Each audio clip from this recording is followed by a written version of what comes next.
Expectations are high for Boston College heading into this upcoming season for the hockey team. Can they get a national title out of this? We're going to talk about it on today's show.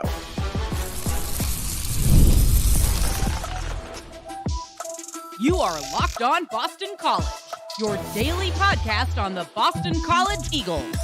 Part of the Locked On Podcast Network, your team every day. Hello, everyone, and welcome. This is Locked On Boston College, your team every day. Today's episode is brought to you by FanDuel. Place your first $5 bet and you'll get started with $200 in bonus bets guaranteed. Visit FanDuel.com to get yourself started. Now, folks, we are in the bye week for football. I said this earlier. It's a packed week, though. We're going to start talking hockey because BC Hockey opens this weekend with the weekend series against Michigan State. We get a lot of Michigan State going on here at Boston College. Well, they're going to be playing them, and no better person than we have on the line right now to talk about BC Hockey than BC Hockey Blogger. How's it going, buddy? Hey, AJ, how you doing? Thanks for having me back on. I'm super pumped to have you back on because I think fans are in Chestnut Hill and around are getting really excited about this upcoming season. Let's start this off. You lost Will Smith and you lost Gauthier to the NHL. How is this team standing with Greg Brown heading into this season? Yeah, I think they got another really good team this year. Not only did they lose those two guys, but they lost, their entire third line, Malone, Armstrong, and Ambrosio, three, senior/graduate students that brought good leadership to their team. But you know what? I think they knew that they were going to be losing some guys, and they made a concerted effort really late in the recruiting cycle last year to kind of beef up front. And they're obviously doing that with another just really good recruiting class. They got James Hagens, Dean Letourneau, two first-round draft picks leading the charge. And I got to be honest with you, those two get a lot of the attention. But I think Teddy Stiga is going to be a really good player for them. He's a smaller, shiftier type forward. He's a local kid. Even though he went to Belmont Hill, we'll let that part slide. Overall, on the back end, they're returning a bunch. We'll get to that later. But I think they got a really solid team again this year. You never know exactly how it's going to play out. Obviously, they came up just short a year ago, but I can't wait for it to get started. So let's start off with the front line. Let's look at Gabe Perreault and Ryan Leonard. 2/3 of the freshman line are back. And it definitely gives you some scoring punch and a lot of excitement heading into the season. How are they going to adjust these lines now that you lost your two top guys? And who are you expecting to jump in with now they're sophomores, on their line? Yeah, so I think the first thing was I was with Greg Brown last week. I interviewed him, and I basically asked him, what more can you expect from Leonard and Perreault? They were so good last year. And he was like, yeah, they put up a lot of points, but we think they can even get to another level. It's not just offensive production. It's, defensive zone play. Towards the end of the year last year, they relied on Perreault, especially on the penalty kill. And I think he did a pretty good job in that spot. Obviously, the big question is who's going to jump in to that center position with Will Smith gone. I wrote in my post yesterday that I think they're going to put James Hagens there. They're, the top kid coming in. But, now that I think about it a little more, I think that prediction for me was not going to turn out to be. I don't know. I don't know if it's going to be 100% correct. I think it would make a lot of sense. They played together at the World Junior Showcase over the summer for the United States team. You got three of the top, 5, 6, 7 prospects that are out there right now. Regardless of whether they play on the same line, they're going to get playing time together. I don't know what they're going to do with the power play, but I assume that those three will be together in some capacity when BC gets a man advantage. So we'll see what happens on Friday night. Wouldn't be shocked if it's someone other than Hagens on the first line, but I think it's probably a coin flip. I'm not exactly sure what they're going to do. Now, Dean Letourneau was a big late get for Boston College, and another blue chip recruit for Greg Brown to tip his hat to. What kind of player? He seems like he's a big kid, right? It's huge. What kind of player is he going to be like? Yeah, so I mean, I went to my first practice, I don't know, a couple weeks ago, and the first thing that jumps out at you is his size. I mean, he is huge. I can't remember a forward of that size. I mean, they've had tall forwards, Zach Sanford, obviously Jimmy Hayes was probably even taller. Adam Gilmore, but this kid has some serious skill to his game. He's a first round pick of the Bruins. But like I've said in some of my columns that I've written, it's a huge adjustment coming from prep hockey. They haven't had an impact player make the jump from prep hockey since 2015. Um, they've had walk-ons here and there, but not someone that they're expecting to play big minutes come right from prep hockey. Um, and really, it's not just a BC thing. You don't see that at all in college hockey anymore. Um, so my projection is that he'll start out somewhere on their top nine, but he's so raw. This was Greg Brown was saying this when I talked to him. He he's 18 years old and he's just kind of growing into this huge frame that he has, and he's still learning how to use that to his advantage. So uh, I'm as intrigued to watch him as any BC prospect that's come through in the last few years. Obviously, he's a Bruins pick, which just adds a little bit more Oh on yeah. the equation. But I think if they give him time, they've been really impressed. I know from his fall camp, they think he's been great. They think he's ahead of where they thought he would be. But like I said earlier, you just don't know until Friday night at 6 o'clock. I got to ask you, how excited are you for this season? Oh, I'm so excited! I can't wait to get. We're going out to Michigan State on Friday, and I can't wait. It's just such a. It's always fun with hockey season, but when they have a team that you think is capable of doing what we think this team is capable of doing, it just adds a little bit more excitement. And my golf game stinks, so I'm ready. I'm ready to put the golf clubs away too. So if you put on your predicting glasses right now, Yep. end of the season, who's going to be the leading scorer for BC? Oh man, I'm gonna go with Gabe Perreault. Um, I think last year, I know he didn't have the most points on the team last year, but if you go by points per game, he was right there with Smith. Obviously, Perreault missed a decent amount of time because of injury. Um, Perreault's skill, especially when it comes to distributing the puck, are really as good as I've seen in the last, I don't know, 7 or 8 years at BC. He had one game last year, the first game of the year, where he kind of struggled, I thought, at Quinnipiac. And then once he got his goal against RPI in the second game, he just took off and was, arguably their most consistent forward. I mean, if you go by points per game, like I said, he's right there. I've noticed in the viewings that I've had that he's gotten a little bigger. Looks like he's a little stronger.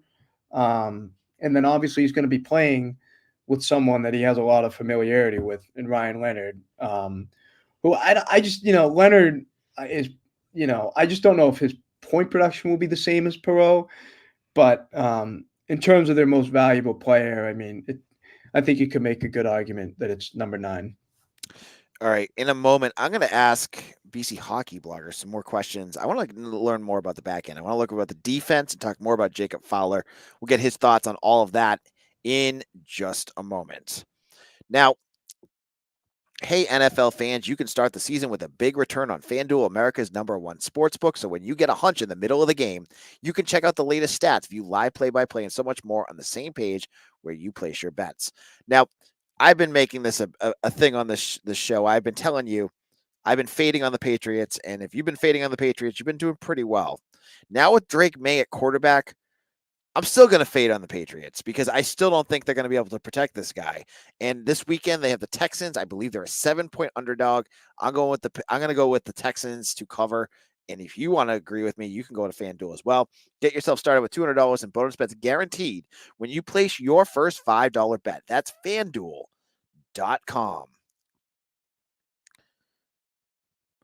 Locked on Boston College, AJ Black here. And if you like this podcast, Let me tell you that there's great NHL podcasts out there as well. There's a Locked On Bruins, Locked On Canadians, you name the team, they have it. So check out those shows on YouTube or wherever you get your podcasts. Now, we're talking with BC Hockey Blogger about this upcoming season, where I think there's a ton of excitement as Boston College is going to try to take that next step. Last year, they fell in the national championships to Denver, but they won the Hockey East. They made, won 34 games. Lots of excitement about this team. Now, the defense. Eamon Powell is obviously going to be the name. A lot of folks are going to talk about the captain of Boston College hockey this year. BC Hockey Blogger, tell me a little bit about this defense and what we should be expecting. Yeah, so I know that they're really excited about the group they have. They got 5 core guys coming back. Powell will play. Well, I would assume, play with Fortescue, who we played with a lot with last year. You have Manetian and Hurschuk. Those guys played a ton of minutes against the top lines of opponents last year. I assume they'll be together. The D pairs get all mixed up, but I assume they'll play a lot together. And then you have Gustafsson, who is an offensive-minded defenseman that'll definitely get time on one of their power play units. And then after that, you have 3 players for 2 spots. They could go 60 and 13 forwards, but I think they're going to go 70, 12 forwards. They're bringing in 2 freshmen. Skahan is a little bit bigger, a little bit more of a defensive-minded defenseman. He's a second-round pick of Utah. I think they hope that he can be kind of like a Santini-type player, Steve Santini. Really good in his own end. Can hopefully get minutes against top 6 somewhere down the line. And then Michael Hagens, James's brother. He's a little older. He'll come in from the USHL, Chicago. He's kind of the opposite, I think, of Skahan. Smaller, he's a left shot like Skahan, but he's smaller, offensive-minded defenseman. And then those 2 will compete with Nolan Joy's sophomore returner for the, I assume, 6th and 7th defenseman spot. And I don't think, just because on Friday they'll obviously play 7, I don't think that'll lock it in for the whole year. I know last year they kind of had a group locked in, but now you have 2 freshmen who are competing for playing time, and there'll definitely be ebbs and flows for those last couple spots, I would assume. So I hope that they all get a chance and that they all can show what they're made of. But I think they're really strong in terms of their top 5 defensemen. I've talked a lot about Eamon Powell. I think he's an awesome hockey player. From what I hear, he's a good captain for them. I think he's really one of the best stories in terms of development at BC over his, will be 5, but so far 4 years. I think he started out freshman, sophomore year. He had his up and downs, but if he's not the best defenseman in Hockey East right now, he's top 3. And then I thought the 2 freshmen last year, Manetian and Fortescue, both had good moments. You're probably looking for a little bit more offensive upside from both those guys this year. I thought Manetian had a really strong last couple weeks of the season last year. He gets a ton of playing time for them. I would say he's their top penalty killer on the blue line. Blocks a lot of shots. He's tough. He's a good skater. So we'll see. We'll see how it goes. I know that they're really happy to have those 5 guys back, and hopefully they can take either the freshman or Nolan Joyce along and help build it into a formidable defensive core. Yeah, this team seems stacked everywhere, but one place that looks stacked, that they have star power the most at is goalie. Jacob Fowler came in as a true freshman year and really opened a lot of eyes. Now he's going into year 2. Is this a year where he could just become, that kind of goalie that just wins you a ton of games? Yeah, I think he was so good last year. At times, he was their best player. Really as good a freshman goaltending performance that I've seen. I think Spencer Knight had was right there in terms of similar numbers. Um, but I think everybody's kind of expecting that it will just be smooth sailing, ho hum in the year two. Like it's going to be hard to replicate that. He was so good last year. I mean, how many off games did he have? It wasn't many. Even the national championship, which they weren't successful, but he was pretty good in that game. Um, so, I think not only do they have Fowler, who's a top end goalie, but they have good depth. I know they like Korek a lot. He got a couple games last year. Um, so, if something, hopefully, knock on wood, won't happen, but hopefully Fowler will be able to go all year. But if not, I think they have good depth back there. They're certainly in a better spot in terms of goaltending than they were 2 or 3 years ago, because we all know that it didn't really work out in terms of the graduate transfers. Yep. But outside of that, they've really good goaltending throughout, really the past 20, 25 years. So Fowler's just another guy on that list of great BC goaltenders, and I'm sure he'll have another great year. All right. The most entertaining part's coming up next. I'm going to ask BC Hockey Blogger some prediction questions, get his expectations for this upcoming season, and wrap everything up. Before we get into that next segment, though, if you're new to this channel, and I know there's a lot of you that are probably here to check out BC Hockey Blogger, please hit that subscribe button and hit the bell so you know when we go live, because we'll be having more hockey talk throughout the season. I hope you come back, and I hope you subscribe to our YouTube channel. Now, if you know me, you know that I love going to games, theater, sports, whatever I can do. Game Time has a new feature called Game Time Picks that makes getting tickets for your favorite live events even easier. Game Time Picks filters out the fluff to show you an incredible deal on great seats, so you don't have to waste time searching through thousands of tickets. Now, best part about Game Time, if you're going to spend money on tickets, you want to make sure you're getting seats where you want to sit. And with Game Time, it's super easy. You have many of the concert venues have their seat viewers, so you know exactly what you're buying. And with all-in prices on many of these tickets, you're not going to get a lot of those hidden fees. It's all up front for you. Take the guesswork out of buying tickets with Game Time. Download the Game Time app, create an account, and use code LOCKEDONCollege for $20 off your first purchase.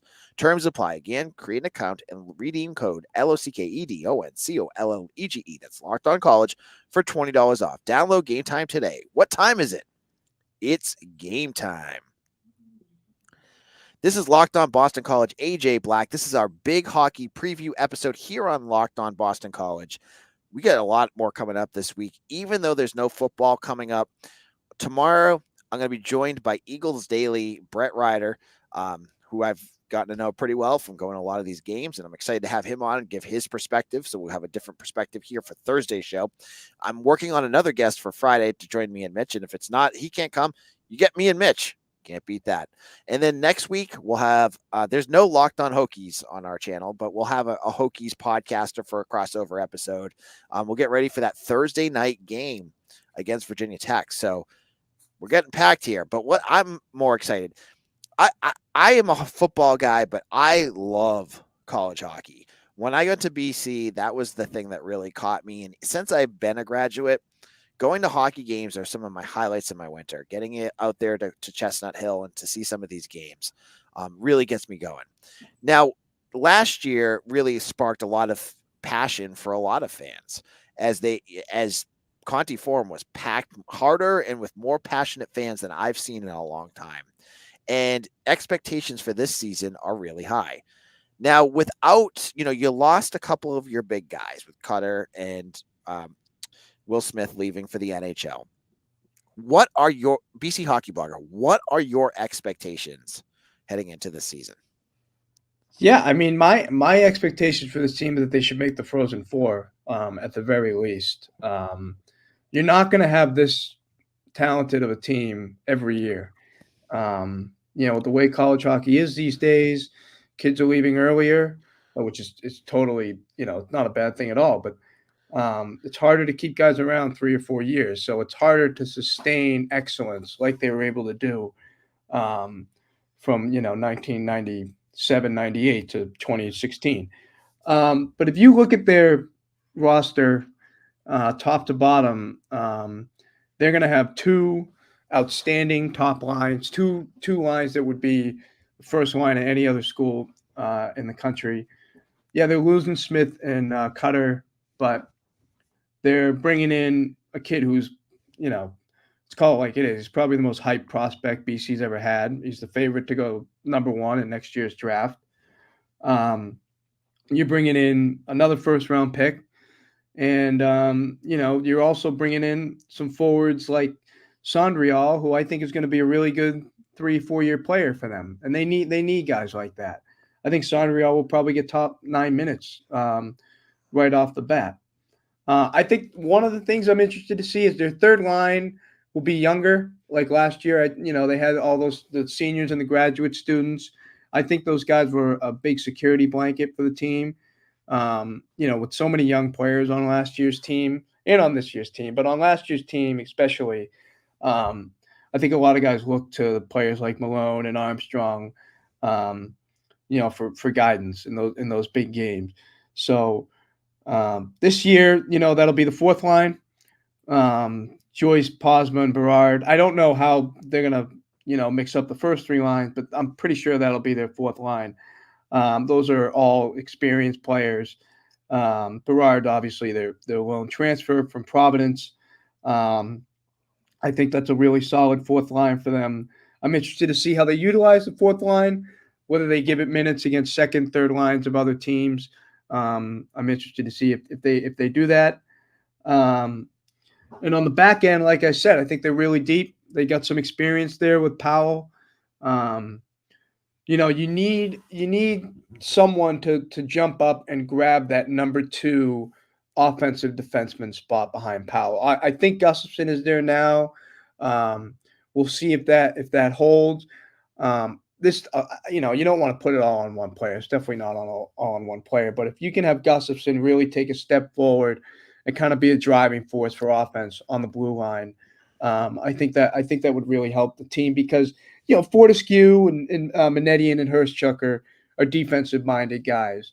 They're good skaters, but they're defense first, and they're probably not going to be, driving the play either on 5-on-5 or on the power play. And then we'll see what happens with the younger guys between Skahan, Michael Hagens, and Nolan Joyce. See who gets in the mix there. But I think they're deep on the blue line. I think they got a good mix of size and skill. And then obviously, like we just talked about, they got, in my opinion, the best goaltender in college hockey. So you never know. Like that, Greg Brown said that last week. You just don't know, especially when you have so many young players, how things are going to work out. It's a great first test for them. They go right into the fire out at Michigan State. They're already 2-0. That program has been revitalized. Should be a great crowd out there. I've never been there before. It's one of the places I've never been. I can't wait to get out there on Friday morning. So hopefully they can take care of business. So the big question everyone wants to know is, will they be better than BU this year? Yeah, that's all that matters, right? I mean, that's all that matters. If you're number 60 in the country and BU 61, that's fine. I know everything else is okay. BU's going to be good. I mean, they're going to be really good. They lost a lot on their blue line. They're young on the back end, but they got some talented guys. They have a kid from Sweden who's going to be a first round pick. They have the third Hudson brother, Cole Hudson, really skilled. But I think I'd BU with 3 in hockeys. I could very easily see them being 2 in hockeys. I can't wait for those are the best games, the biggest games of those games against BU. But we'll see. We'll see. We got a long time until we get the Terriers in January. And then we have one question from a listener for you, and it says, Blogger, looking back on last year, what was your favorite moment, and why was it the Jack Malone goal in the regional final? Yeah, I mean that was the best. That was the best moment of the year. But I will say the Hockey's final was right there. I mean, Will Smith scoring 4 goals in the hockey's final against your arch rival. That is something that won't be forgotten anytime soon. All right, we're going to wrap things up. I think everyone's excited. The games start this weekend. You can check out Michigan State versus BC. They got a big series starting up on Friday. Make sure you check that out and watch along. BC Hockey Blogger, they can follow him along at BC Hockey Blogger, and you can check out his work on Eagle Insider, part of 247. Any last thoughts before I let you go? Nope, that's all I got, AJ. Thanks for having me on, and I'm excited for some hockey. All right, thank you so much. And that was BC Hockey Blogger. He will be, on our show. We have him here, and he's going to be on Eagle Insider. So check out his work there. Thank you all so much for listening. This is AJ Black. You can follow me on Twitter at AJ Black. Put it up on the screen over that way, this way.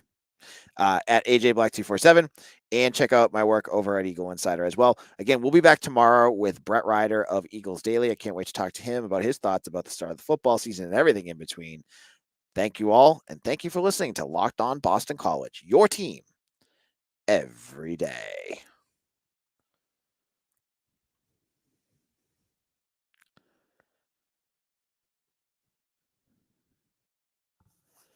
Boom.